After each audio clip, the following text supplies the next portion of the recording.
on va commencer. Merci beaucoup d'être venu ici. On est très content de voir Simon Pro et nous. Donc aujourd'hui, on a vraiment une grande chance d'avoir avec nous Bernard Krieger.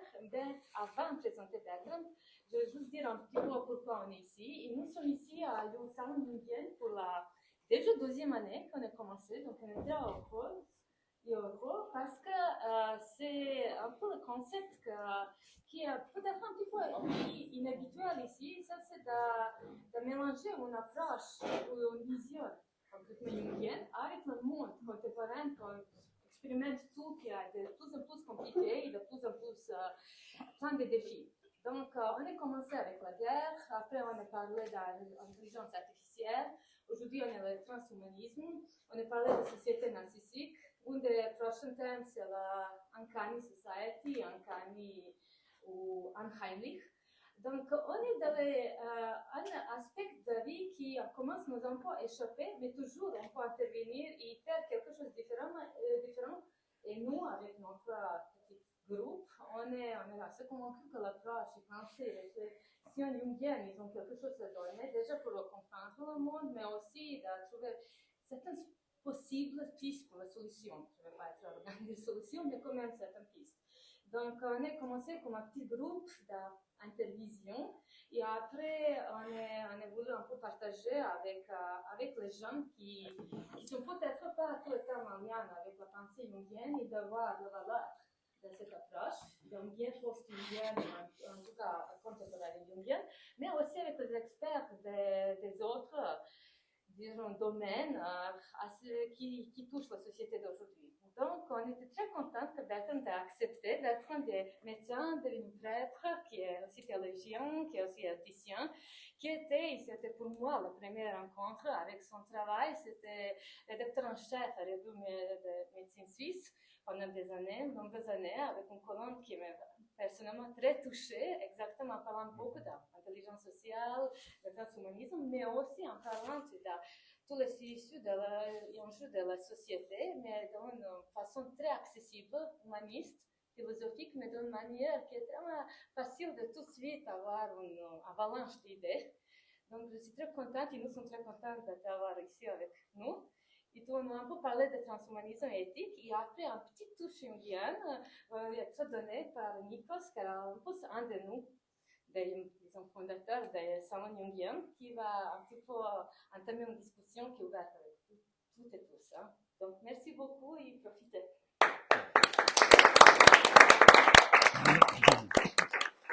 Eh ben, merci beaucoup pour cette invitation.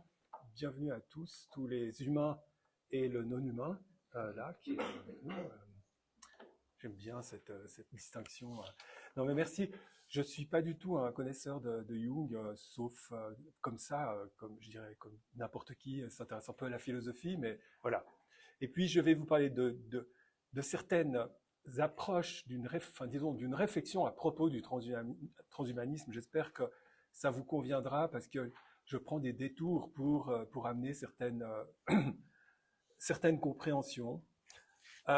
Et peut-être, je vais commencer par la question de l'identité, de l'individu. Je viens d'entendre le mot d'individuation. C'est un thème, je crois, vraiment jungien, hein, la question de l'individuation, mais je trouve très important l'individuation, quoi qu'il en soit, parce que dans l'intelligence artificielle, là, je fais tout de suite une digression, mais s'il y a l'intelligence artificielle dans des ordinateurs, la question c'est comment individuer des intelligences, enfin bref.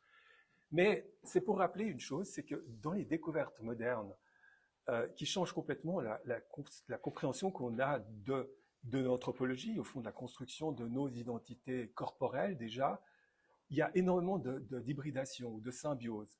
Et vous savez que nous sommes faits, nos gènes par exemple viennent à un bon pourcentage, 30% je crois, de rétrovirus, en tout cas de virus qui ont inscrit leur génome dans le nôtre. Par exemple, un des grands exemples, c'est les mammifères, parce que le placenta et la tolérance immunitaire du placenta, c'est une chose qui nous vient des systèmes qu'ont les virus pour avoir une tolérance immunitaire dans nos corps. Et c'est ces gènes-là qui protègent l'enfant qui n'est pas du soi de la mère. Mais aussi, on abrite des virus qui font partie de notre écosystème, des rétrovirus UEDI, des transposons. Il y a les infections, les symbioses. il y a toute la question des chimères. Vous savez que parmi les chimères qu'on a, il y a les mitochondries qui sont des bactéries anciennes qui se sont intégrées à nos cellules et qui en sont le système énergétique, mais qui sont vraiment qui sont des hôtes quand même, avec lesquels nous vivons. Il y a les mosaïques, et on sait qu'il y a beaucoup de mosaïques, que chez beaucoup de femmes simplement qui ont accouché des enfants, il y a encore des cellules vivantes, des enfants en elles, etc. Les cancers qui sont une certaine forme de chimérisation, parce qu'ils n'ont plus le même génome que le génome d'origine.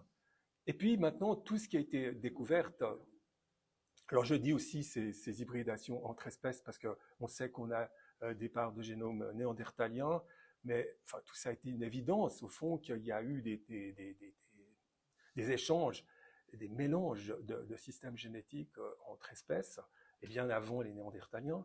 Et puis alors, là, une découverte qui, moi, m'a fasciné parce que j'ai une formation de microbiologiste, disons, d'infectiologue, c'est les microbiotes. On savait avant qu'on avait une flore intestinale, mais les microbiotes, vous savez, ont pu être mis en évidence, en tout cas le microbiote intestinal, que grâce à la PCR. Avant, on était incapable de cultiver les bactéries qu'on a dans le tube digestif parce qu'elles ne poussent que dans le tube digestif et en étant entre elles, avec le bon pH qu'elles se fabriquent les unes les autres dans leur écosystème et avec la surveillance immunitaire d'un individu. Et donc, on ne peut pas le faire pousser en dehors de l'endroit où elles sont. Et il n'y a que la PCR pour dire de quoi c'est constitué. Donc c'est fascinant tout ça, et ça montre à quel point une identité, il y a plus de cellules microbiotiques dans un organisme que de cellules somatiques, disons de cellules qui appartiennent au corps lui-même. Et donc toute identité est un écosystème. Et puis j'aimerais aussi, parce que ça c'est vraiment le cœur du transhumanisme, rappeler que en plus de ces hybridations, dont il y a les hybridations qui sont faites par les humains, qui sont maintenant des biotechnologies ou des technologies. Alors il y a les greffes, où on s'hybride avec des organes qui sont en grand développement. Vous savez qu'il y a eu des transplantations cellulaires, génétiques aussi, des différents types de façons de transmettre des gènes, en particulier par des virus. Il y a tous les dispositifs implantés, les prothèses, qui sont des machines implantées, si c'est une simple prothèse de genou, avec de l'intelligence artificielle, par exemple dans des pacemakers, mais il y a bien d'autres. Maintenant, il y a toutes sortes d'implants, par exemple cérébraux, qui sont porteurs d'intelligence artificielle. Il y a de plus en plus de réflexions sur l'intelligence artificielle connectée au cerveau. Vous savez, il y a le projet de Justin Bloch et Grégoire Courtine à l'EPFL et au CHUV pour faire remarcher des paraplégiques, d'ailleurs qui vont dans le même sens que Neuralink d'Elon Musk, mais eux avec une philosophie, je dirais, mieux maîtrisée, parce qu'Elon Musk, c'est un peu n'importe quoi. On pourra en reparler, mais quoi qu'il en soit, de toute façon, j'en reparlerai encore après, mais la question toujours dans ces choses, c'est jusqu'où est-ce qu'on fait ça pour être thérapeutique et à quel moment on commence à améliorer l'être humain. Et il n'y a absolument pas de ligne claire. C'est vraiment une grande question de l'époque, de se dire quand est-ce qu'on fait de la médecine, quand est-ce qu'on fait autre chose. Et puis je voulais encore signaler cette semi-hybridation massive qu'on a tous avec ça. Pour le moment, c'est encore un objet extérieur, mais qui influence énormément nos façons de vivre et de penser. Mais on peut très bien imaginer que prochainement, on aura quelque chose d'un peu implanté. Voilà. Et un des aspects très importants, c'est aussi qu'on est de plus en plus hybridé avec des données. On est des systèmes de données. On est des bases de données. Alors en médecine, de plus en plus, vous savez, c'est la médecine personnalisée, la médecine des données, qui d'ailleurs transcende non seulement avec toutes les données produites par un individu, toutes les données cliniques, toutes les données biologiques qu'on peut produire, toutes les données des capteurs, vous savez, que vous pouvez porter sur vous, toutes les données qu'il y a à travers vos téléphones portables, à travers... j'aime bien dire que rien que la géolocalisation donnée lorsque vous vous géolocalisez pour vous retrouver dans la ville, peut dire énormément de choses de vous, peut dire si vous êtes en bonne santé ou pas. Quelqu'un qui entre en dépression, la géolocalisation peut montrer que cette personne commence à marcher plus lentement, sans compter qu'elle va faire moins de visites à des gens, moins se déplacer. On voit qui est malade, qui n'est pas malade, parce que les personnes malades restent à domicile alors qu'habituellement elles bougeaient. Enfin, si on a des algorithmes, on peut dire quantité de choses sur les gens. Et puis, il y a cette chose aussi qui est vraiment à la mode de parler de réalité augmentée. Vous savez, en médecine, par exemple, maintenant, quand on opère, si on opère avec un robot Da Vinci, on peut voir en réalité augmentée, par un PET scan, le chirurgien peut voir où est la tumeur, la visualiser en 3 dimensions et exciser autour de la tumeur parce qu'elle aura été là en réalité augmentée. Mais cette question de la réalité augmentée, en fait, enfin, c'est un abus de langage de parler de réalité augmentée. Parce que c'est pas que la réalité, on puisse l'augmenter. C'est simplement qu'on a mis du langage, on a mis des signes sur la réalité pour la mettre en évidence. Mais on est tout le temps dans des systèmes d'abus de langage. Et on... Oui. Réalité augmentée, si la réalité peut être augmentée. L'être humain ne peut pas faire du 130 km/h. Avec la voiture, il peut. Donc, voilà. La réalité humaine est augmentée. La réalité humaine. Mais là, mais ce n'est pas la réalité en termes, dans le sens d'une réalité philosophique qui sera augmentée. Bien sûr, l'humain, il est augmenté. Oui, j'en parlerai après. J'aime bien citer la carte et le territoire parce que c'est un... Vous savez, c'est un conte de Borges, en fait, la carte et le territoire. Et dans ce conte, il y a un roi qui aime les cartes, et il demande à ses cartographes de faire la carte la plus précise du territoire, de son royaume. Et les cartographes viennent avec des cartes de plus en plus précises, mais jamais contents, jusqu'à ce qu'un cartographe vienne avec une carte à l'échelle 1-1. Et dans la fable, la carte est plus précise que la réalité. Mais ça, c'est une fable, justement. Parce qu'on ne peut pas faire plus précis que la réalité, puisque la réalité, elle est extrêmement complexe. Encore une fois, ce qu'on fait, c'est qu'on la... Là, je suis dans un autre sens du mot réalité. Mais ce que j'aimerais simplement dire, c'est encore autre chose. C'est qu'il y a une rétroaction de la technologie, de l'analyse des données, des signes, sur la conception qu'on a de nous-mêmes, et ça crée une nouvelle anthropologie. Et une espèce de coévolution entre les signes, les technologies et les mentalités. Donc, l'hybridation change plein de choses, en particulier l'hybridation aux signes. Et là, j'aimerais juste vous montrer un tableau de Régis Debray, tiré d'un livre qui s'appelle Cours de médiologie générale. Vous connaissez Régis Debray, c'est un philosophe français qui a été compagnon de Che Guevara, qui a été conseiller personnel de Mitterrand, enfin. Mais ce qui est intéressant dans ce tableau, c'est qu'il sépare 3 colonnes sur la base d'une technologie, et plus exactement, si vous voulez, probablement que la première très grande hybridation qui a changé l'humanité, c'est l'hybridation à l'écriture. Ça a vraiment été quelque chose de majeur dans l'histoire. Et dans cette première colonne, il décrit ce qui est lié à l'époque de l'écriture. Après, il y a l'époque de l'imprimerie. Vous voyez, l'époque de l'écriture, par exemple, la classe spirituelle détentrice du sacré, c'était l'Église. À l'époque de l'imprimerie, quand Gutenberg arrive, c'est plus l'Église, c'est l'intelligentsia. À l'époque de l'audiovisuel, ça va être les médias qui détiennent le sacré. Quant au sacré lui-même, vous voyez, c'est le dogme, ensuite la connaissance, ensuite l'information. C'est des systèmes de paradigmes, donc ça ne veut pas dire que le paradigme le plus englobant fait disparaître les autres, il les englobe seulement. Mais on a toujours ces précédents. L'idéal de groupe, vous voyez, a été l'un, ensuite tous, et maintenant c'est chacun, avec les dérives qui ont été l'absolutisme, le totalitarisme, l'individualisme. Et Dieu sait si les dérives restent présentes. Le statut du sujet, ça a été le statut de l'individu, ça a été le sujet à commander, le citoyen à convaincre, et maintenant c'est le consommateur à séduire. Et le mythe d'identification a été le saint, ensuite le héros, et enfin la star. Mais bien sûr que dans ces 3 colonnes, il en manque une. C'est celle d'Internet et des réseaux sociaux et de l'intelligence artificielle qui est là, qui est en train de s'écrire, et où ces catégories changent. Si vous voulez, je vous montre ça pour vous dire que c'est pas juste que ce qui change, c'est notre capacité d'intervenir sur l'humain, comme si le sujet qui intervient sur lui-même, à part ça, c'est tellement étrange que le sujet humain, nous les humains, on intervienne sur les humains, donc où le sujet est l'objet de son intervention. Vous voyez, c'est vraiment quelque chose de redondant, mais le sujet lui-même est transformé par son travail, par sa technologie. Et pas seulement le sujet en tant qu'individu, c'est pour ça que c'est intéressant le regard un peu jungien, mais la société, sa structure même et sa conception de choses qui vont bien au-delà de simplement... alors ça c'est une théorie de Régis Debray, hein, que je dirais la technologie, et moi je dirais plutôt que la technologie, même le moyen d'émettre les signes, et de produire de la signification. Voilà, ça c'est encore d'autres... vous voyez, il en fait toutes sortes de différences entre tout ça.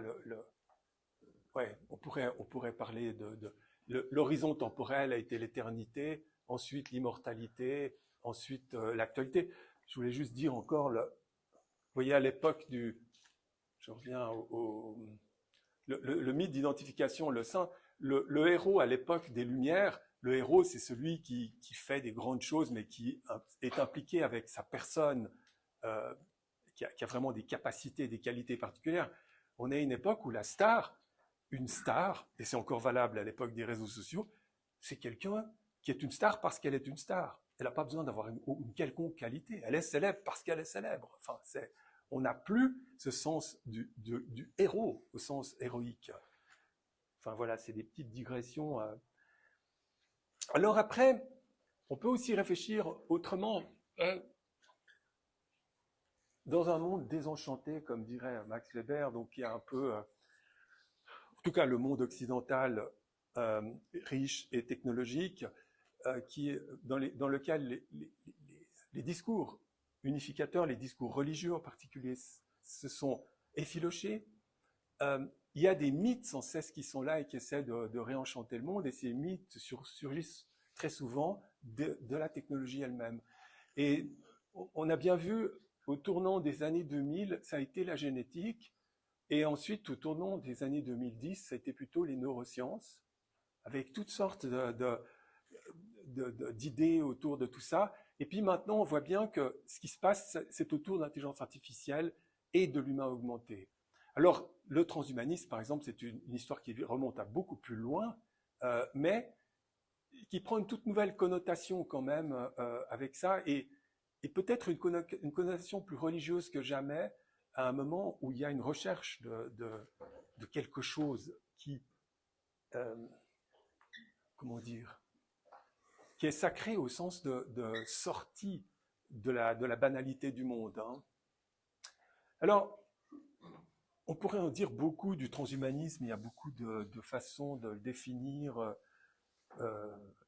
Moi, je fais de façon très simple, je dirais que c'est un courant de pensée, on pourrait dire que c'est une philosophie. Je pense que par certains aspects, on pourrait même dire que c'est une religion, qui promeut l'amélioration de l'être humain au-delà de ses limites biologiques grâce aux technologies. Et les axes de cette amélioration, là aussi, on pourrait en dire beaucoup, c'est en particulier vivre longtemps, être plus fort, donc la force, l'intelligence et la résilience, en particulier la résilience par rapport à des conditions extrêmes et climatiques.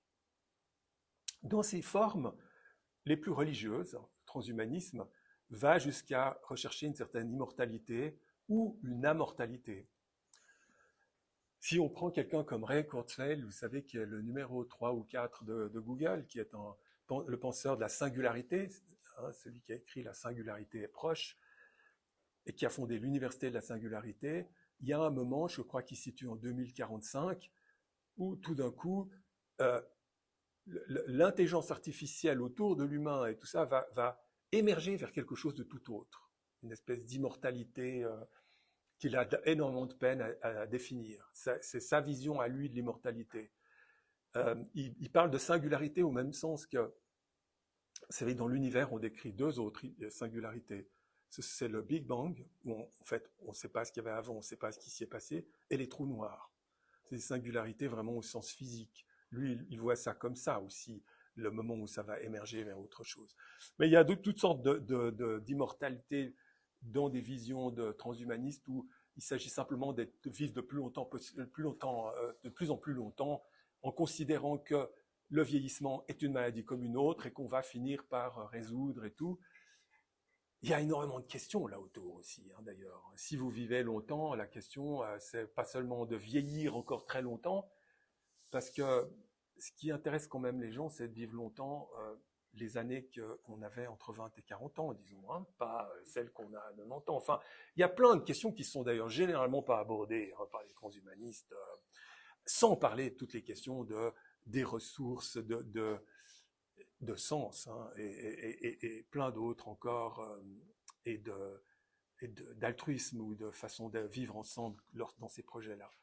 Mais en réalité, la philosophie transhumaniste est en gros un projet totalement individualiste et individualisant, au fond, qui n'a pas du tout de projet social. J'ai jamais vu de projet social chez les transhumanistes, élitistes et suprémacistes. Plus ou moins avoué, mais il s'agit quand même de faire soit survivre une élite, soit de faire dominer une élite. Et peut-être chez certains, mais j'en parlerai peut-être après, une espèce presque d'altruisme dans ce sens que...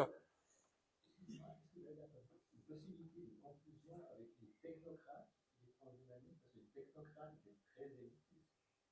Oui, mais les Le technocratisme n'est pas obligatoirement transhumaniste, c'est quand même beaucoup plus libertaire. Oui, oui, c'est pas la même chose, mais malgré tout, moi je parle de la philosophie transhumaniste, elle est extrêmement suprémaciste, dans le sens qu'il ne s'agit pas d'augmenter l'humanité. Il ne s'agit pas il n'y a pas de vision sociale, il n'y a pas de vision... non, c'est pas... Ouais, alors ceux qui veulent, ça c'est un peu l'euphémisme, hein, ceux qui veulent. Il s'agira évidemment de ceux qui peuvent, de ceux qui ont accès, et donc d'une élite. Et d'ailleurs, quelque chose de religieux là-dedans aussi, hein, tout de suite, qui revient, c'est-à-dire là, les élus, hein, les élus et les autres. Ouais, c'est pas vraiment du calvinisme, parce que la question de l'élection et des élus, on le retrouve dans plein de religions. Moi, je pense pas. D'ailleurs, je pense que dans les fondements du christianisme et d'autres religions aussi, il y a une vision universaliste. Hein. Mais quand même, il y a toujours aussi, enfin, c'est très complexe tout ça, c'est très complexe. Et alors, Dieu sait s'il y a je dis Dieu sait, mais s'il y a des courants différents dans le transhumanisme. Hein, mais enfin bref. Et alors donc, améliorer les capacités cognitives, la concentration, la mémoire, le raisonnement. Vous voyez, c'est un petit peu essayer de décliner ce qui pourrait être amélioré par le transhumanisme au sens faible, pas au sens fort de Ray Kurzweil, parce que le sens fort de Ray Kurzweil, c'est encore une fois arriver vers un moment où il se passera tout à fait autre chose. Ah oui, ce que je voulais dire, là, il y a une forme d'altruisme, parce qu'au fond, quand il se passera tout à fait autre chose, nous, les humains, on disparaîtra sous forme d'humains. Donc, pour quelle raison au monde est-ce qu'on irait vers ce truc qui veut notre disparition? Vous voyez, c'est quand même une sacrée question, ça. Hein. Pourquoi créer une espèce de surhumanité qui nous dépassera complètement? Parce qu'il faut dire aussi que si on ne fait pas évoluer les humains, il y a une caractéristique des humains qui n'est pas extraordinaire, c'est que chaque fois qu'une civilisation supérieure, plus technologique et puissante qu'une autre a rencontré l'autre, elle l'a soit détruite, soit annihilée, soit asservie. Donc on ne peut pas être extrêmement optimiste. D'ailleurs, si on rencontrait des civilisations extraterrestres, on pourrait s'inquiéter si elles sont faites de manière aussi belliqueuse que nous, aussi suprémacistes justement, de ce qui ressortirait si elles étaient supérieures à nous. Hein. Parce que, encore une fois, nous, si on rencontrait une civilisation inférieure, comme le sont les animaux, enfin, je sais pas, toutes sortes de choses, on les asservirait, on les éliminerait. Bref. Bon, après, il y a toutes sortes de possibilités autres que j'ai en partie déjà signalées. Et puis, il y a les techniques qui sont mises en jeu, les biotechnologies. Alors, il y a aussi une frange du transhumanisme qui s'intéresse aux biotechnologies appliquées aux cellules germinales, donc transmises à la descendance, avec l'idée de créer une nouvelle espèce augmentée. De dire, voilà les gènes qui codent pour la taille du cerveau, on sait qu'il y en a quelques-uns, ce n'est pas une quantité énorme, on va modifier ces gènes par CRISPR-Cas9 et on va essayer de faire des cerveaux beaucoup plus gros. On va essayer de voir quels gènes codent pour la durée de vie, essayer de les transformer. Donc ça, c'est un transhumanisme biologique avec des biotechnologies, un peu altruiste dans le sens que ça ne nous concerne pas nous qui existons maintenant. Hein, donc c'est intéressant de voir ça. mais qui en reste à la vision biologique. Elle a perdu un petit peu d'importance, cette vision-là, cette branche, hein, parce que on se rend compte que c'est quand même drôlement compliqué hein, de modifier la biologie, pour plein de raisons d'ailleurs, y compris le fait que on ait des systèmes, des architectures assez complexes et qui sont équilibrées comme elles sont, mais c'est pas simple de les concevoir autrement. Et bref, mais j'en reparlerai encore un petit peu après. Les neurotechnologies, j'en ai dit un mot, l'intelligence artificielle, enfin bref.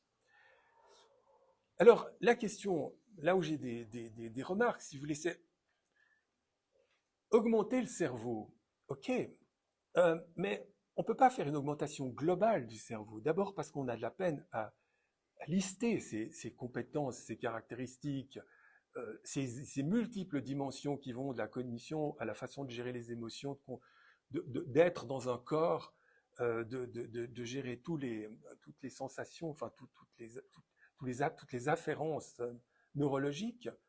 Et puis, on est obligé d'utiliser la structure de l'organe cerveau. On peut pas, si on veut se brancher sur un cerveau, on doit s'adapter à l'architecture du cerveau, qu'on connaît d'ailleurs pas. On ne sait pas jusqu'où l'architecture du cerveau, surtout la microarchitecture, conditionne le fonctionnement du cerveau, mais on sait encore moins comment se brancher là-dessus.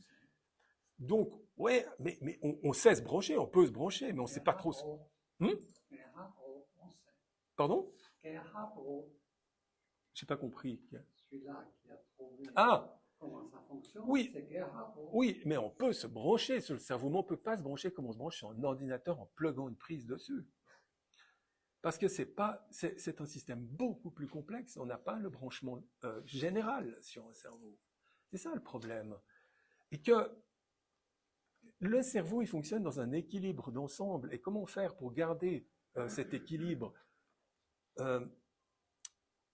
Je dois dire que, ouais, la réflexion d'ailleurs est valable pour toutes les caractéristiques corporelles. Si vous faites, on ne peut pas avoir toutes les compétences corporelles d'un coup, on ne peut pas s'améliorer pour être le meilleur nageur possible et en même temps le meilleur coureur de fond et en même temps le meilleur lanceur de poids. Parce que c'est d'autres structures. Et ces structures, elles sont pas, on peut faire le décathlonien parfait, hein, mais le décathlonien sera moins bien au 100 mètres que le spécialiste du 100 mètres, etc. Donc, certainement qu'un cerveau, et on le sait très bien d'ailleurs, une pensée qui est créatrice, qui est poétique, qui est, je ne sais pas, ne sera pas la même chose qu'une pensée qui est plus cartésienne, calculatrice, avec d'autres types de compétences, d'autres types de visions, d'autres types d'utilités dans le fonctionnement social. Et faire une augmentation globale, générale, d'un mieux qui serait absolu, non. Non, je crois que ça c'est vraiment... là, j'accélère un tout petit peu parce que je veux pas... Là, juste une petite réflexion sur le fait qu'on vit une époque, j'en ai dit un mot, où il n'y a plus de concept vraiment de santé, hein, c'est la fin de la grande santé, comme on disait à l'époque de Nietzsche, hein, vous savez, la restitutio ad integrum, quand vous étiez malade, on vous remettait dans la normalité. C'est fini ça. Chez tout le monde, il y a des facteurs de risque, il y a des prémices de maladie, et donc on peut faire des choses, il n'y a personne en pleine santé maintenant avec la médecine moléculaire, et donc on a un continuum entre la maladie, la santé et l'amélioration. Pardon? Il y a des gens, il y a une partie des gens qui sont en bonne santé jusqu'à la fin de leur vie et qui vivent plus que 100 ans. Oui. Un exemple, c'est une île au Japon. Oui, non, mais alors ça, on peut toujours trouver des gens qui vont vivre extrêmement longtemps. Mais ces personnes-là, on peut aussi trouver chez elles des choses qu'on pourrait améliorer pour qu'elles vivent plus longtemps. C'est pour dire que de toute façon, on est un mélange de tout ça. Bien sûr que, alors ça, je ne vais pas nier le fait que toutes sortes de choses influencent sur la durée de vie. Bon, après, il y aurait énormément de choses à dire sur tout ça. Oui. Dans le transhumanisme, le vieillissement est considéré comme maladie. Oui. Oui. Oui. Mais c'est un choix épistémologique. Pour quelle raison est-ce qu'on le considère comme maladie? Ça montre qu'on change le sens de maladie. Hein. C'est juste ça. Mais donc le pathologique, c'est plus une notion univoque. En fait, dans le transhumanisme et d'ailleurs dans l'époque, la nature, c'est plus la référence. Hein. Donc ça, je l'ai déjà dit. Mais pour aller plus loin, peut-être que moi j'aime beaucoup les réflexions de Canguilhem et Michel Foucault sur la question de la perfection ou de l'erreur, si vous voulez. Là, c'est impossible de concevoir une vie, si on parle de vie, qui n'ait pas de contradiction ni de conflit. Parce que c'est plus une vie à ce moment-là. Hein. Et j'aime bien, si vous voyez la phrase. Là. Attendez, je me demande où est-ce que j'ai mis. Non, parce que j'aime beaucoup la phrase de Georges Canguilhem, je crois que je l'ai mise après, qui dit la vie et la vie humaine est enroulée autour de l'erreur, dans le sens qu'on est aux dérives de mutation.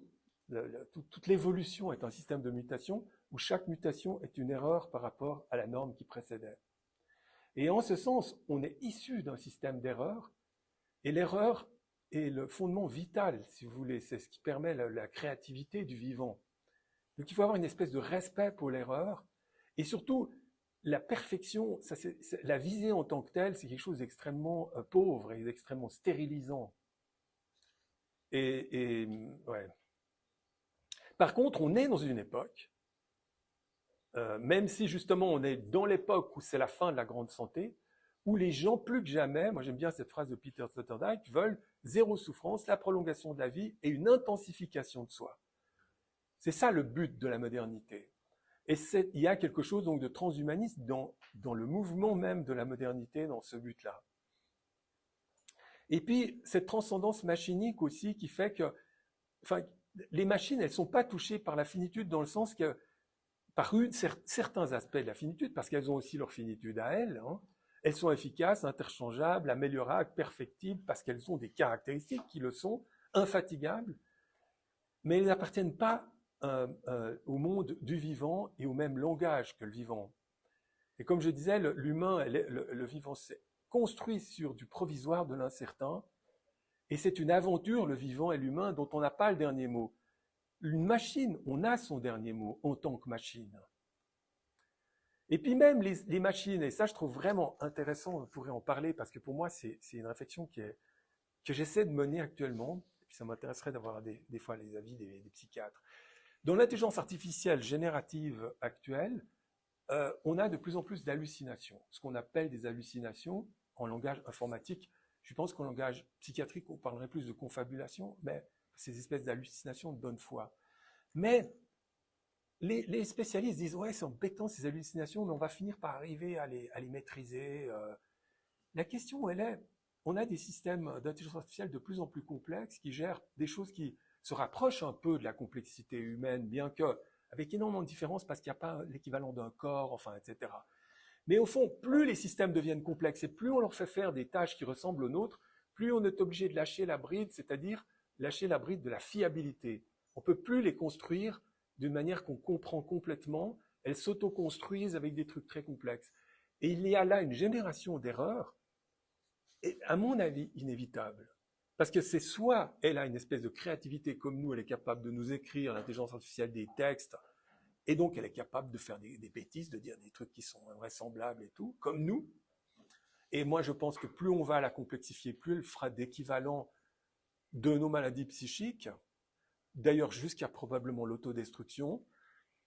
En tout cas, soit des équivalents, soit des trucs. Mais je pense que si on veut enlever toute erreur, parce qu'on peut avoir de l'intelligence artificielle fiable, mais elle n'est pas d'un niveau génératif, elle est d'un niveau assez limité. On peut avoir ça en médecine, elle gère très bien, elle ne fait pas de faute, mais elle n'est pas capable de faire cette production.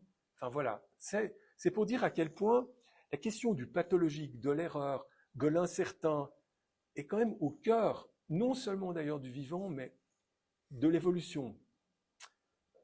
Enfin là, je disais 2-3 mots sur le langage humain. Peut-être dire un mot, parce que moi j'aime beaucoup le concept d'émergence. Hein. Il y a pas mal de philosophes contemporains, je parlais de Sloterdijk, mais il y en a d'autres qui parlent d'émergence. L'émergence, c'est quand un système se complexifie, il y a des propriétés nouvelles qui apparaissent, qui n'étaient pas prévisibles de l'état de complexité inférieur. Quand on complexifie, je dis on, quand la matière inerte se complexifie, apparaît à un moment le vivant, avec des propriétés qui étaient impossibles à décrire en regardant juste la matière inerte. propriété qu'on est d'ailleurs toujours incapable de produire à partir de la matière inerte. On sera peut-être un jour capable, on l'est toujours pas. Mais alors pourtant on connaît chaque atome, chaque molécule du vivant. On ne sait pas pourquoi ça fonctionne de façon autonome, avec un soi, un non-soi, enfin comment tout ça s'organise. C'est une émergence de propriété. Et pourquoi, en complexifiant le vivant, apparaît la conscience, ce qu'on appelle conscience. Alors là, on pourrait passer une soirée, enfin, je pense que vous auriez plus à dire que moi sur qu'est-ce que la conscience. Elle apparaît déjà probablement chez ce non-humain-là, qui m'écoute avec les yeux grands ouverts, mais avec des formes différentes. Avec d'ailleurs la double question de est-ce que si on complexifie au-delà du cerveau humain, d'autres types de conscience peuvent apparaître, et autre question, est-ce que d'autres consciences apparaissent ailleurs dans l'univers et peut-être avec d'autres caractéristiques. Voilà, ça ouais, c'est des questions importantes. Un mot sur le solutionnisme qui vient de la Silicon Valley, des big tech et tout, qui là a vraiment les caractéristiques d'une religion. C'est à tous les problèmes humains existe une solution technologique. C'est une forme vaste, pratiquement, de transhumanisme. Et évidemment, au problème humain, qui est au cœur de l'humain, qui fait qu'on est des humains, c'est la mort. On est des êtres pour la mort, dirait Heidegger. Et ben pour eux, ben c'est le transhumanisme qui va permettre l'immortalité. Vous voyez, c'est même ce problème-là, il y a un solutionnisme technologique. Mais bon, il y aurait beaucoup aussi à dire là-dessus. Alors, il y a quelque chose d'étrange, c'est que la technique, au début de l'humanité, elle était là pour qu'on domine le monde. C'est d'ailleurs, dans les grands récits religieux, c'est ça, l'humain, Dieu lui confie la création pour qu'il la domine, pour qu'il la nomme, pour qu'il l'investisse avec le langage, enfin, etc. Puis au début, ben, on a des scies, on a des haches, on a des trucs, et puis ça nous permet d'organiser le monde à notre service. Et on est dans un moment très étrange où la technique devient une espèce d'attracteur étrange, c'est-à-dire on se dit, mais comment on a l'impression d'avoir perdu le contrôle. C'est une chose comme si elle commençait vraiment à nous embarquer dans un système de séduction pour faire disparaître ce qui en nous est un sujet. Et c'est pour ça que je pense qu'un des grands aspects du transhumanisme, d'ailleurs vis-à-vis aussi de l'intelligence artificielle, c'est de sans cesse imposer les humains à la logique des objets, imposer la singularité pour le coup des individus, la non-interchangeabilité des individus, et réhumaniser sans cesse la technologie. Parce que la technologie en elle-même, y compris celle du transhumanisme, elle est déshumanisante. Donc c'est qu'avec une volonté sans cesse d'y mettre de l'humain, qu'on va la garder dans une humanisation. Je laisse tomber les deux premiers trucs parce que je l'ai déjà abordé, mais la question, le cerveau est-il une machine de Turing? Elle me plaît bien parce que c'est aussi une question transhumaniste. Ça veut dire le cerveau, est-ce que c'est complètement un ordinateur, un système d'information ou pas? On dit machine de Turing parce que c'est Turing qui pose la question.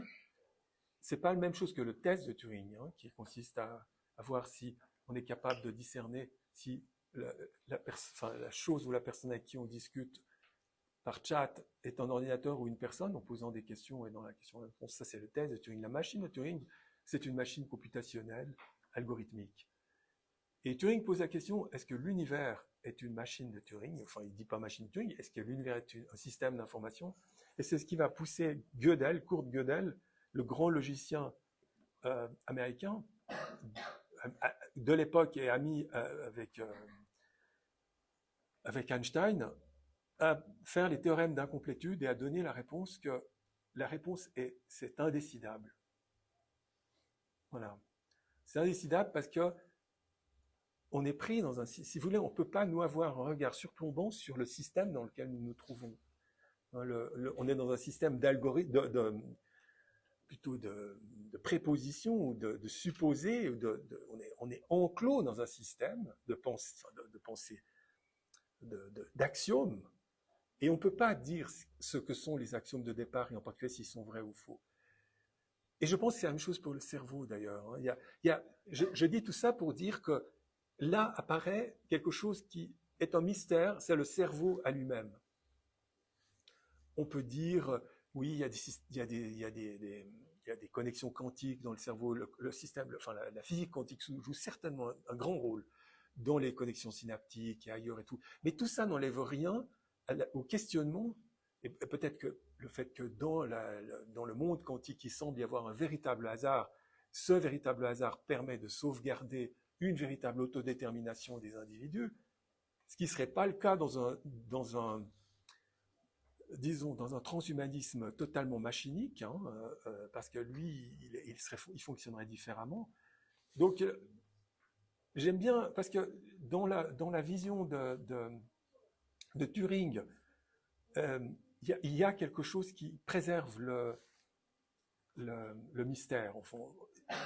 C'est mystérieux.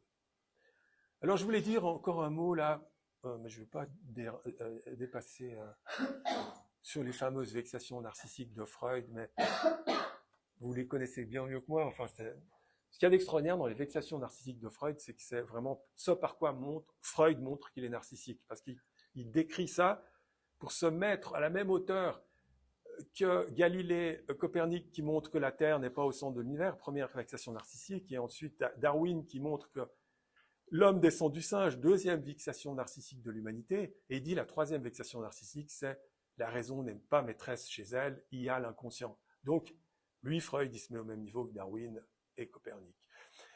Et depuis, il y a eu d'autres vexations narcissiques, et en particulier l'intelligence artificielle, mais plein d'autres, hein, dont l'intelligence animale, Mais par contre, c'est pas le même genre de vexation narcissique, parce que c'est pas... Les trois premières, d'une certaine façon, ce sont des découvertes, mais maintenant, ce qui se passe, c'est de l'artefact. On se vexe nous-mêmes. Vous voyez, je vais pas... Alors là, je voulais encore vite faire une petite digression, mais je ne sais pas, sur le côté... je ne sais pas si vous connaissez Philippe Descola, qui a été professeur au Collège de France, qui a succédé à Lévi-Strauss, professeur d'ethnologie au Collège de France, et qui fait une description en quatre catégories des modèles de conception entre humains et non-humains possibles à ses yeux. Donc, il catégorise les différentes façons de concevoir le monde. Et nous, les Occidentaux, on est dans le modèle naturaliste, où il y a une discontinuité morale entre humains et non-humains. Seuls les humains ont un esprit, et une continuité physique entre tous les êtres. Au fond, les lois de la nature sont valables pour tous. Alors, vous voyez, dans l'animisme, il y a une continuité entre des intériorités entre humains et non-humains, une discontinuité de caractéristiques physiques, etc.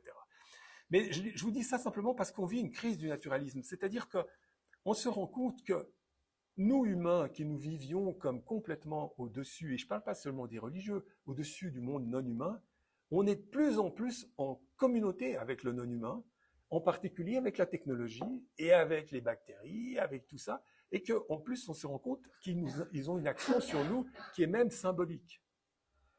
Donc, notre monde est composé d'hommes, de biologie, de réseaux sociaux, de réseaux techniques, et on ne peut plus isoler tout ça. Donc, on peut en venir vraiment à la question d'augmenter l'homme. A-t-il un sens?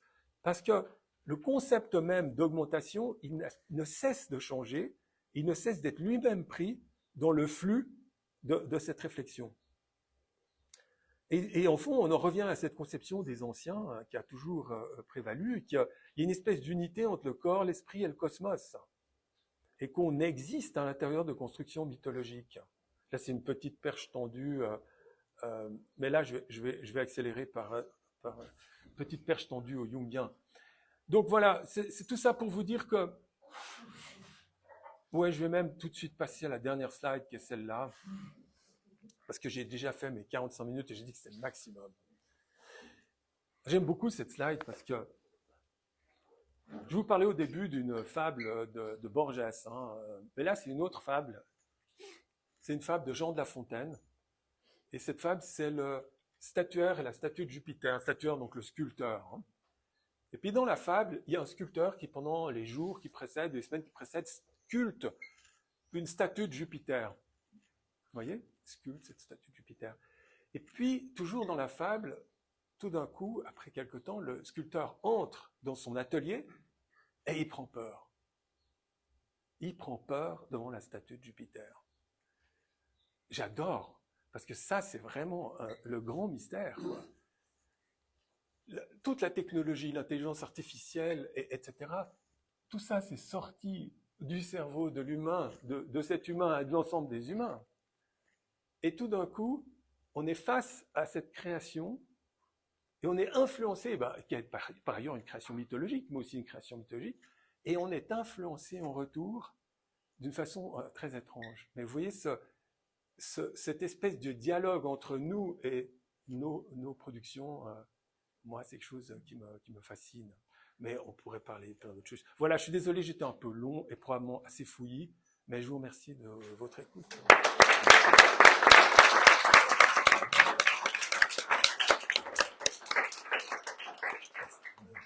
On enchaîne, on pose des questions.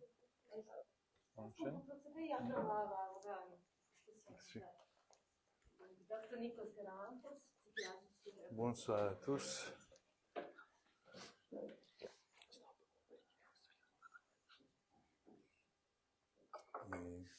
Tu vas là-dessous, tu vois, il y a ta présentation. Voilà. Ouais. Et tu vas dans l'icône de tout en bas à droite. Ouais.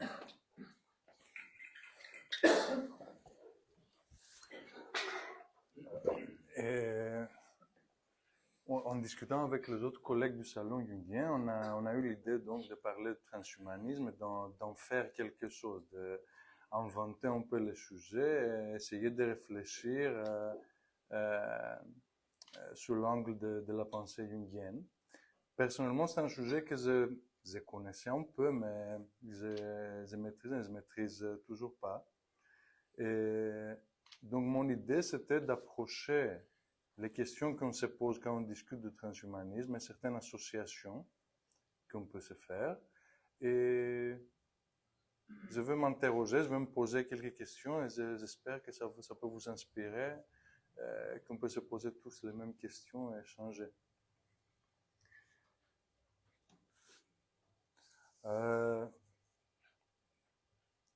Quand on approche transhumanisme et Jung, il faudrait trouver une sorte de, c'est pas, une notion clé pour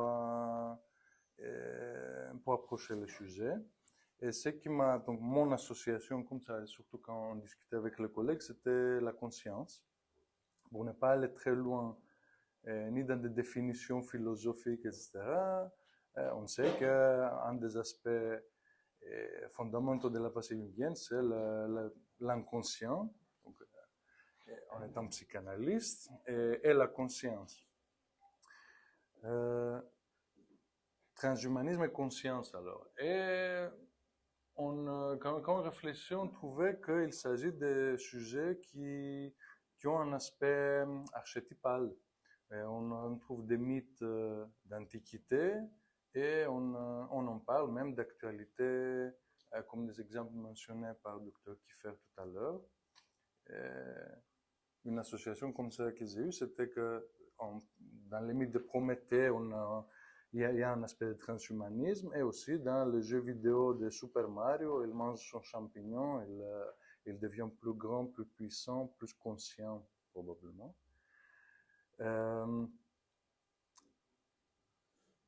Platon dans l'idée dans la philosophie de Platon, on peut trouver l'idée d'une sorte de strife en anglais, une sorte de lutte, si vous voulez, un effort pour atteindre la réalité parfaite et immatérielle. Donc très métaphysique de sa pensée, idéaliste, et assez loin de l'actualité plus matérialiste et scientifique. Mais ça consistait en une sorte de quête de développement spirituel et philosophique.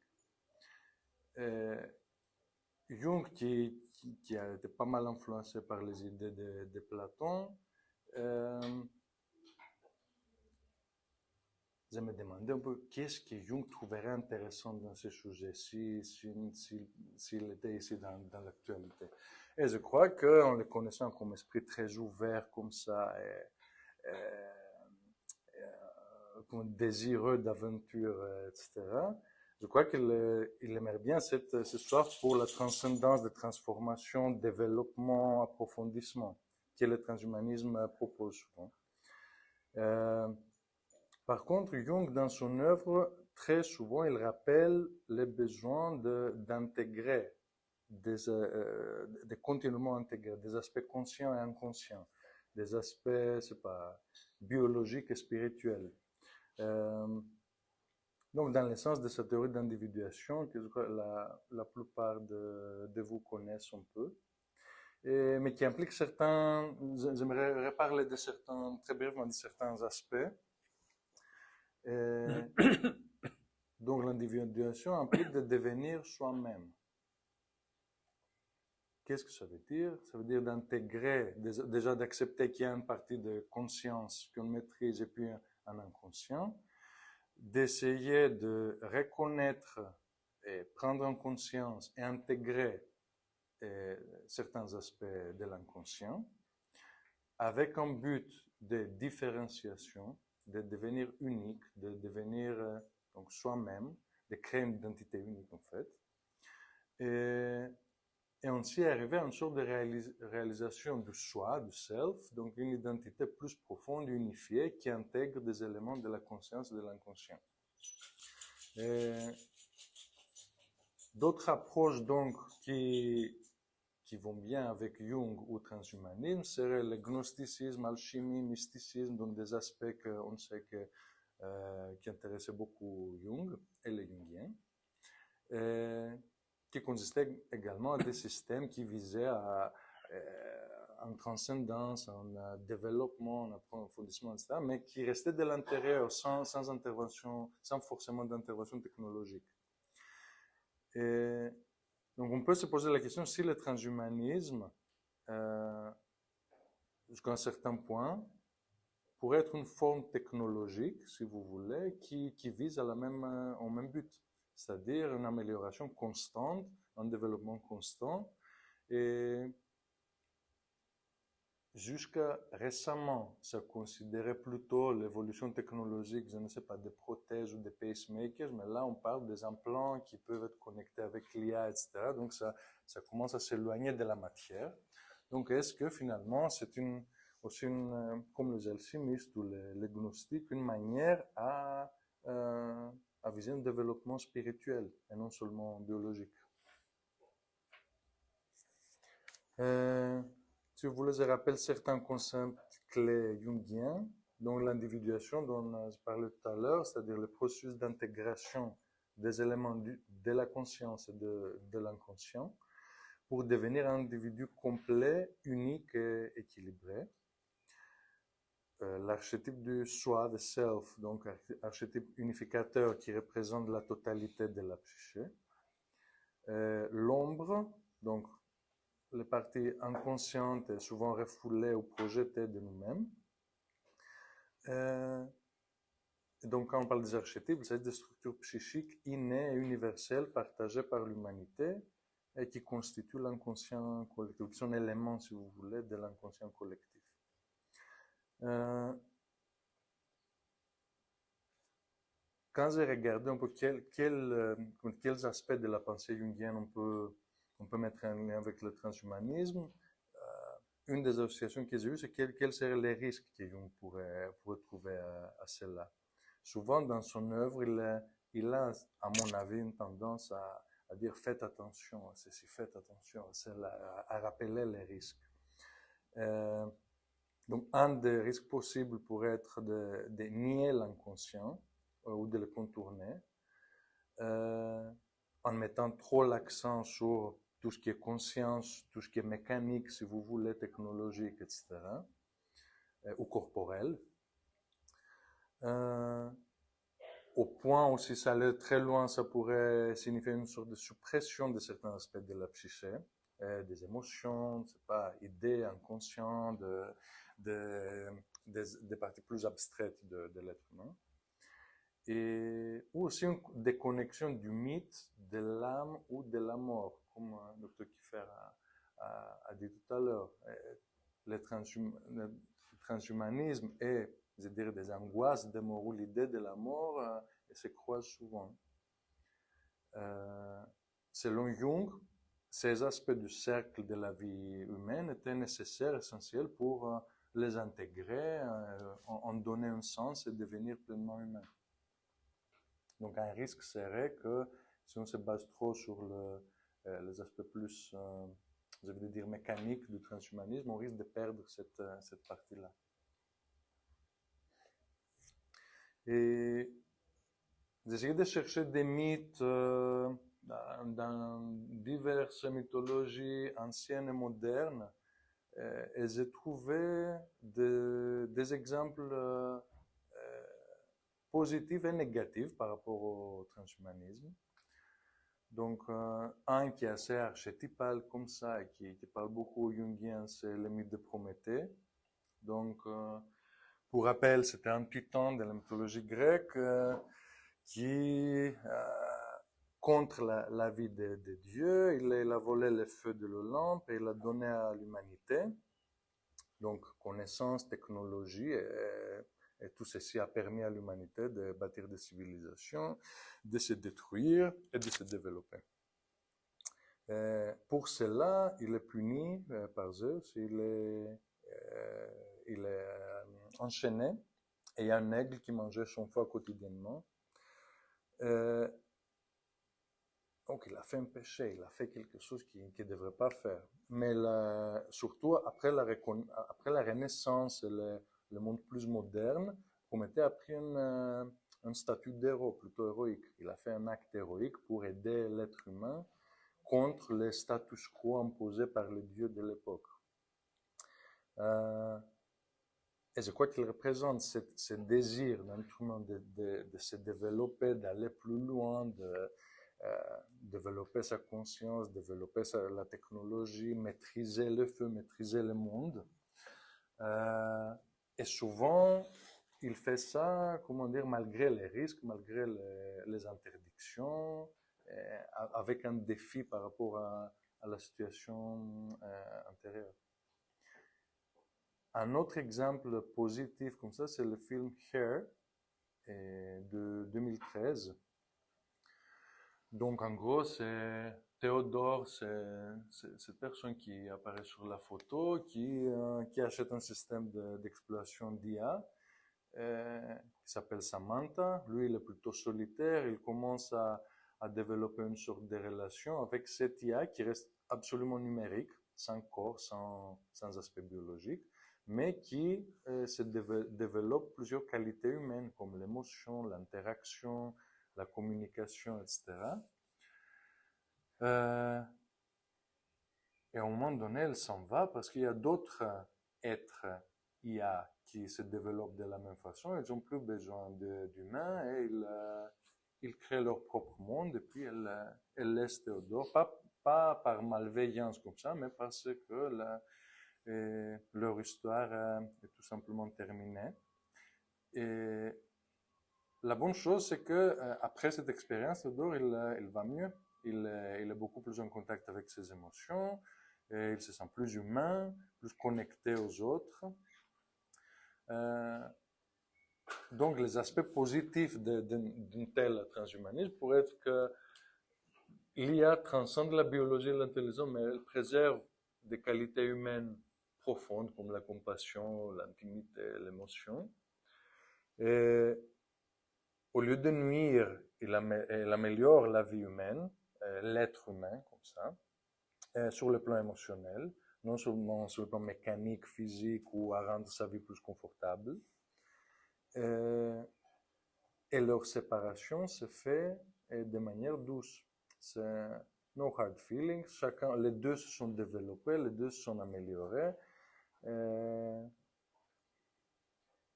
Donc, ça donne une vision plus optimiste pour un tel avenir post-humain.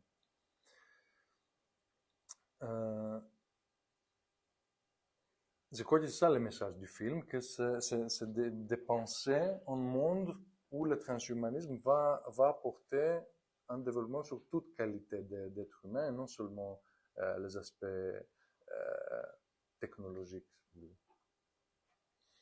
Et aussi, il y a beaucoup de mythes liés au transhumanisme qui dépiquent plutôt les scénarios négatifs de la chose.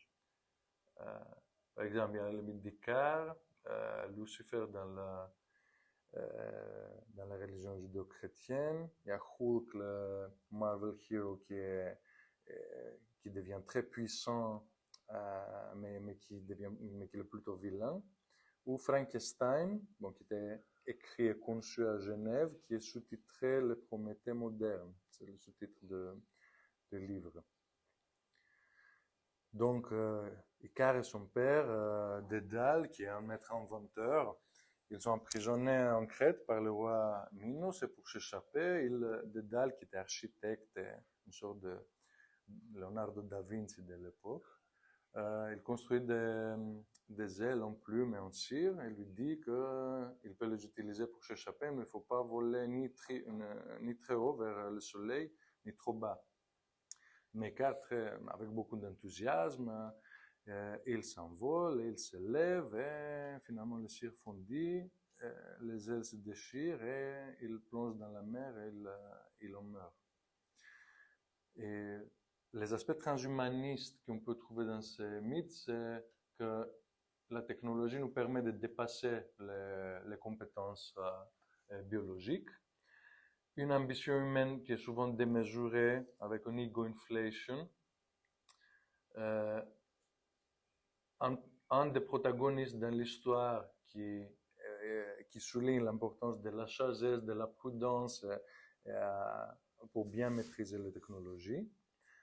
Et finalement, la fin de l'histoire qui n'est pas drôle, c'est parce que au lieu de toucher la divinité, il trouve l'effondrement. C'est une idée classique de ivris dans la philosophie grecque, qui signifie l'orgueil excessif ou un défi contre l'ordre naturel ou la divinité, et qui implique un inévitable châtiment. Donc, dans le cas du transhumanisme, je pensais que ça peut être un avertissement, que est-ce qu'il faut qu'on fasse tout ce qu'on peut faire? Est-ce qu'il faut être plus prudent et choisir de ne pas faire certaines choses dont on peut être capable? Et c'est là où je reviens un peu à la pensée de Jung, qui était constamment d'essayer d'intégrer non seulement d'aller plus loin, mais de reculer, intégrer, et après continuer à avancer. Un tel mythe plus récent, c'est Ghost in the Shell, qui est un film animé japonais de 1995.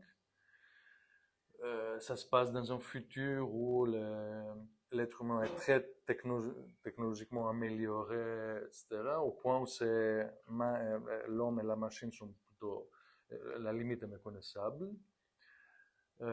L'héroïne, elle est toute un robot, mais elle garde certaines parties biologiques dont son fantôme, c'est dit comme ça dans ce film qui, je crois, qui représente plutôt la conscience. Et elle traque un mystérieux pirate informatique, qui est Master of Puppets, le maître de marionnettes, qui s'avère d'être une IA consciente qui cherche à fusionner avec elle. La fin de l'histoire, c'est plutôt une transcendance évolutive, comme on peut dans le film Here, comme on disait tout à l'heure. Mais toute l'histoire est marquée par une constante angoisse existentielle, d'isolement, de perte d'identité. Et je crois que quand on examine le transhumanisme, ça c'est aussi une question qu'on peut se poser. Est-ce qu'on risque d'être très déconnecté de notre âme, de certaines parties de la nature humaine, au point de perdre notre âme ou perdre notre raison d'être?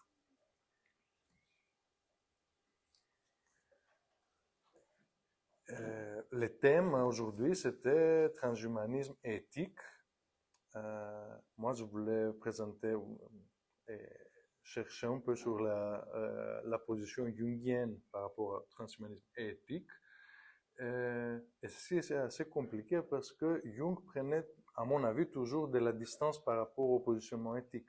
il examinait l'être humain, je dirais, de manière assez objective, dans le sens à constater les parties conscientes et inconscientes, les qualités et les défauts, sans forcément, comment dire, sans pensée arbitraire et éthique, comme ça.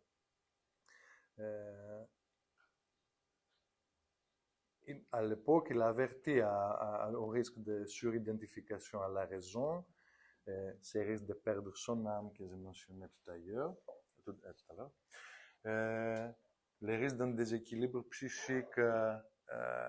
Il a beaucoup parlé de ça dans la civilisation en transition, où il examinait, donc on parle des années 50 par là, où il examinait la Chine ou l'Union soviétique de l'époque avec le totalitarisme, la place de l'individu au sein d'un tel système.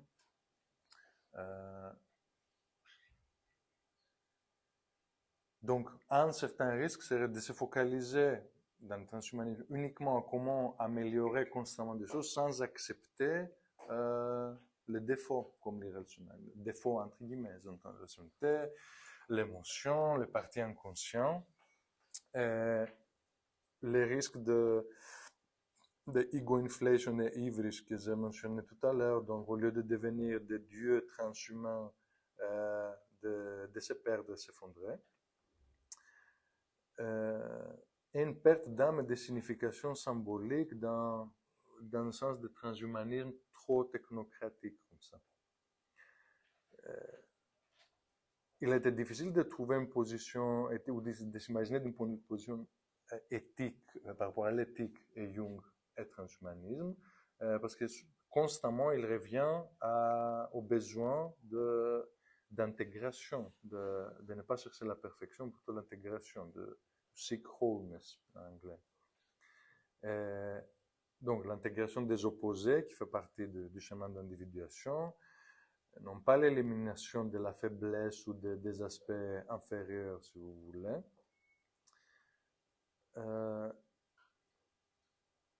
Je crois que Jung dirait que la voie éthique ne consiste pas à transcender l'humanité par la technologie, mais à l'approfondir par la conscience. Comment l'aider à approfondir sa conscience. L'avenir marqué par la technologie ne doit pas seulement être plus intelligent, plus rapide ou plus long, mais aussi plus sage, plus profond et plus complet. Donc, ça existe de continuer à affronter, à intégrer tous ces aspects de l'ombre, tous les aspects inférieurs de l'être humain, plutôt que d'essayer de uniquement les surmonter, avec aussi le risque de les projeter sur les autres. Accepter son ombre. Ouais. Accepter son ombre. La connaître et l'accepter, et l'intégrer. D'essayer de trouver certaines références plus précises dans l'œuvre de Jung. Donc, dans la vie symbolique, il s'interroge sur la façon dont les machines modernes et les processus standardisés aliènent l'homme de sa polyvalence naturelle d'action et surtout qu'il crée un sentiment d'insatisfaction. Donc, c'est pour ça, c'est ce qui a fait parler d'un risque de déséquilibre psychologique né de l'industrialisation de l'époque. Il disait que la technologie n'est ni bonne ni mauvaise en soi, mais ça demande on dirait une bonne maîtrise de l'ombre collective, si vous voulez, de l'humanité pour éviter des risques destructrices. Donc, il faisait constamment cet appel à la conscience et à l'intégration avant d'incarner la vie mécanisée. Dans Civilisation en transition, il observe que face aux rapides changements socio-technologiques, les gens reviennent souvent aux croyances paranormales, agnostiques et théosophiques. Par exemple, le mouvement New Age qui a commencé en fin des années 50 et s'est développé beaucoup aux années 60.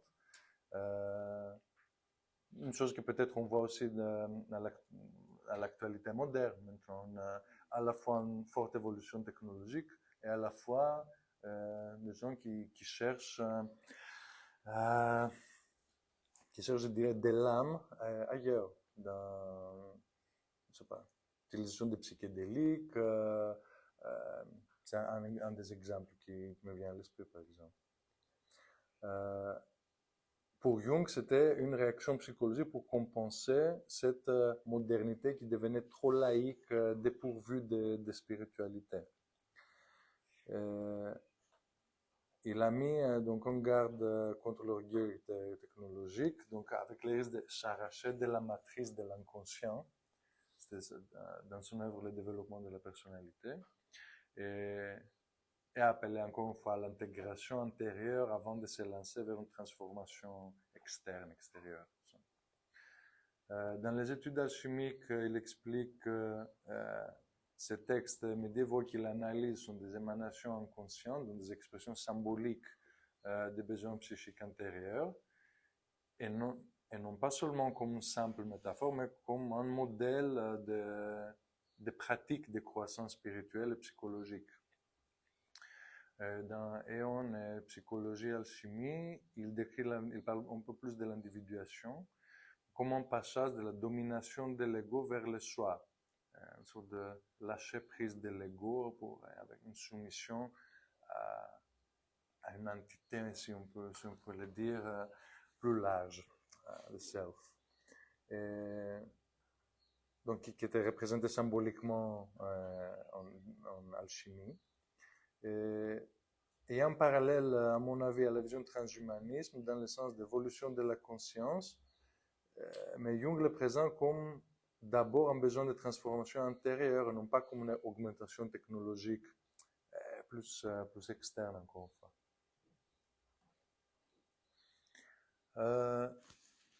Le transhumanisme, évidemment, comme on a mentionné aussi tout à l'heure, c'est quelque chose que, sans le nommer comme tel, parce que je crois aussi que la définition est relativement récente, c'était un sujet qui a toujours passionné l'humanité.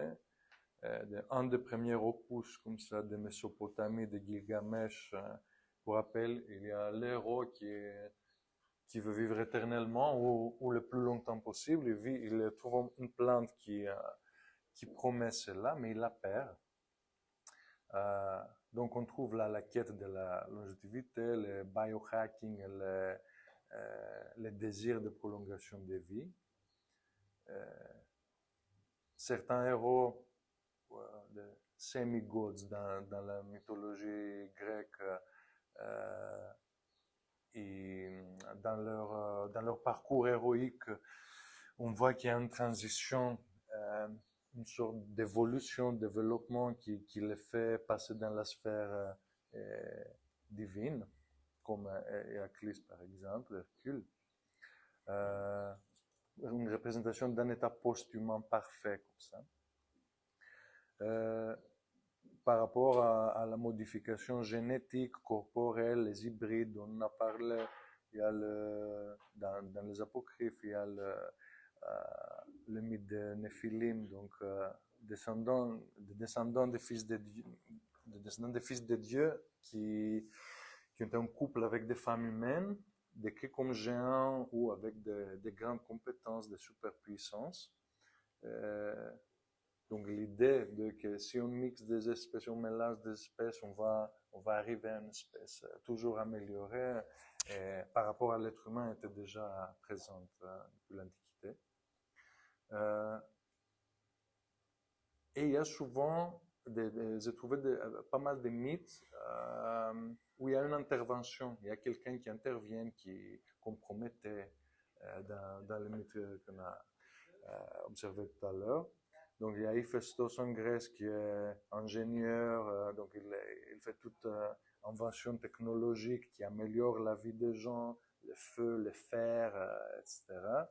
Où ils construisent des palais, des grandes constructions, etc.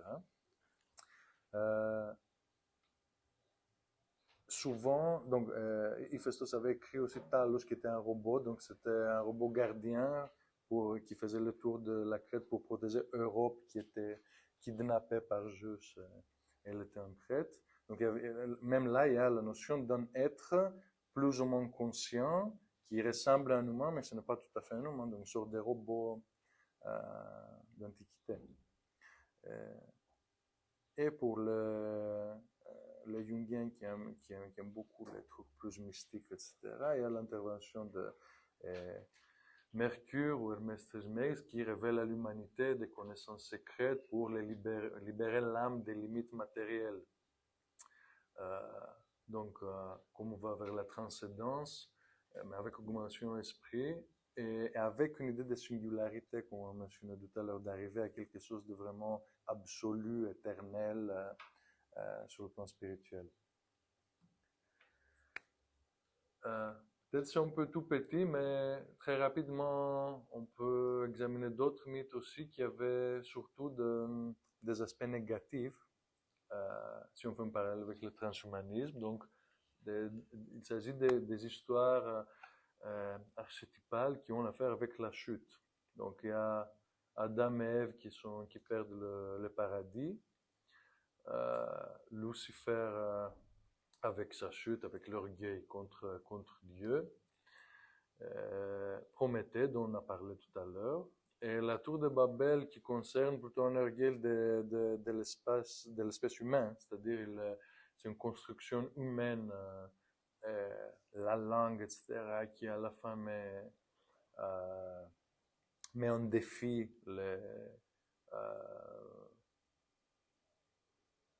on dirait le pouvoir divin sur la terre.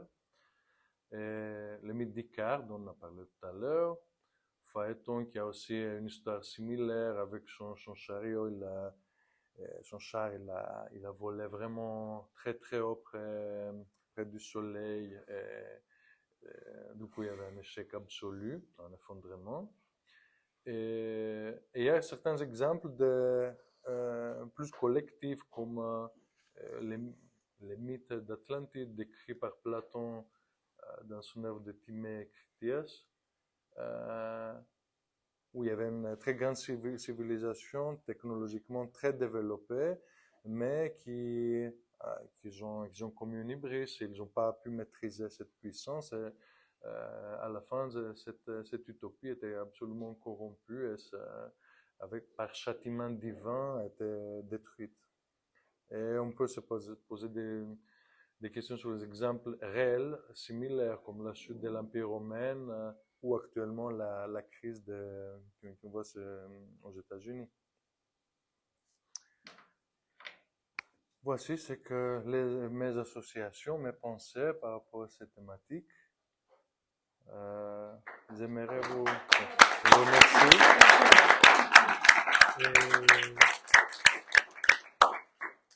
Et j'aimerais vous rejoindre pour qu'on fasse la discussion tous ensemble.